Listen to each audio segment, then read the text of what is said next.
కాలంలో దర్శించడం మనకి దర్శన భాగ్యం కలిగింది అంటే కంచి క్షేత్రమే ఇక్కడికి వచ్చి మనకు దర్శనం ఇస్తున్నట్టు కంచికి వెళ్ళలేని భక్తులందరూ కూడా నమస్కారం చేసుకోండి. కంచిని కార్తీక మాసంలో మనం దర్శించిన ఫలితాన్ని మనం పొందుతున్నాం. ఏకకాలంలో మధుర మీనాక్షి అమ్మవారు, కాశీ విశాలాక్షి అమ్మవారు కూడా దర్శనమిస్తున్నారు.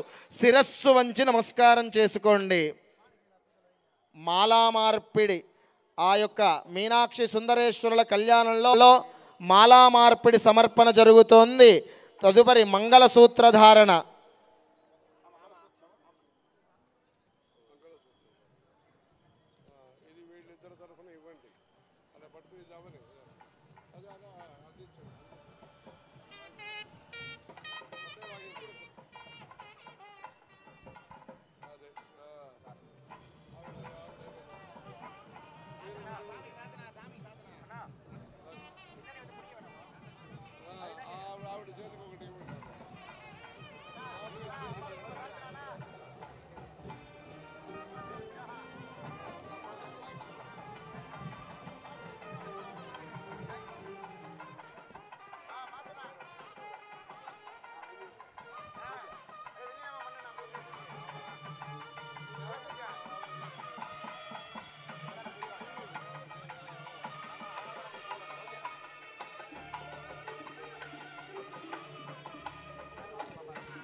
మీనాక్షి సుందరేశ్వరుడి కళ్యాణంలో మాలా మార్పిడి జరుగుతుంది. అందరూ నమస్కారం చేసుకోండి.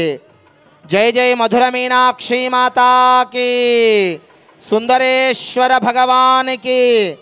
మధురైలో కూడా కళ్యాణ క్రతువు చేయించేటువంటి పండితులు ఆ శిరస్సుకి ఈ విధంగానే అలంకరణ చేసుకొని, ఆ శిరస్సుకి నెత్తికి అలా అలంకరణ చేసుకొని అక్కడ జరుపుతూ ఉంటారు. అదేవిధంగా మన కోటి దీపోత్సవ వేదికపై కూడా జరుగుతోంది.